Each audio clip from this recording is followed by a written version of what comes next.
পরিচয় জানতে পেরে দুই ইসরায়েলিকে দোকান থেকে বের করে দিলেন নারী।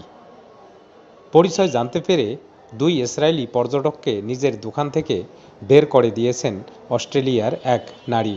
ইসরায়েলি সংবাদ মাধ্যম টাইমস অফ ইসরায়েল জানিয়েছে, ওই দুই ইসরায়েলি উত্তর পূর্ব অস্ট্রেলিয়ার টাউন সভিলেতে ঘুরতে গেছেন। গতকাল শনিবার তারা ফ্লাইন্ডার্স টোবাকো নামের একটি দোকানে গিয়েছিলেন। দোকানে তারা গিয়ে দেখতে পান সেখানে একটি সাইনবোর্ড আছে, যেটিতে ফিলিস্তিনিদের সহায়তা করার অনুরোধ জানানো হয়েছে। সাইনবোর্ডটি দেখতে পেয়ে তারা দোকানের ভেতর থাকা নারীকে জিজ্ঞেস করেন, তিনি কি জানেন ফিলিস্তিনিদের জন্য যে সহায়তা সংগ্রহ করা হচ্ছে সেগুলো কোথায় যাচ্ছে? এছাড়া ওই সময় নিজেদের পরিচয় দিয়ে জানান, আমরা ইসরায়েল থেকে ঘুরতে এসেছি।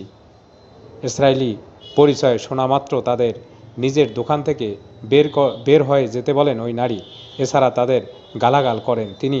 দুই ইসরায়েলি পর্যটককে উদ্দেশ্য করে বলেন, আমি ইসরায়েলকে গণায় ধরি না, কিন্তু আমি যেটি গণায় ধরি সেটি হলো তোমরা নোংরা ইহুদি।